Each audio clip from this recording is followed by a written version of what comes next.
ఇగో మేము చెప్పేది ఏంటంటే మేము క్లియర్ కట్గా మంగ్లీ గారి ప్రమేయం లేదని చెప్పేసి మా జాతి తరఫున ఒక ఎదిగిన ఆణిముత్యంని మేము కాపాడుకోవాల్సిన బాధ్యత ఉంది. ఈ దుష్ప్రచారాల మీద ఆమెకి ఎవరైతే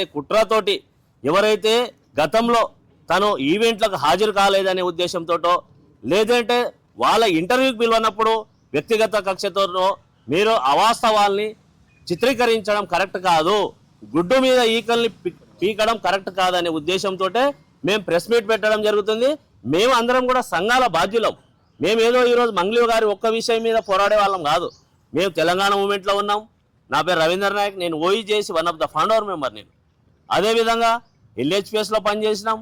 గిరిజన విద్యార్థి సంఘం బాధ్యుడిగా నేను ఈరోజు ఉన్నా. జైబోలో సినిమాలో ఉన్నా, పుస్తకాల్లో నా పేరు ఉంది.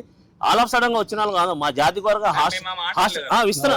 కొందరు అడిగిన నేను మీరు చెప్పిన వ్యక్తి గురించి ఎందుకు అనే దాని మీద చెప్తున్నా. మేము ఆల్ ఆఫ్ సడన్ గా వచ్చిన వాళ్ళం కాదు. ఈ ఒక్క విషయం మీద కొట్లాడేటోళ్ళం కాదు. మా బాధ్యత ఏంది? మా జాతి గౌరవం మీద, ఆత్మగౌరవం మీద దెబ్బ పడుతుంది. ఇవాళ మా బంజారా కల్చర్ని, మా సేవాలాల్ పాటల్ని, మా తీజ్ పాటల్ని, ఇవాళ జానపద గేయాల్ని విశ్వవ్యాప్తం చేసిన మంగ్లీ గారు మా గర్వకారణం, మా జాతి గర్వకారణం.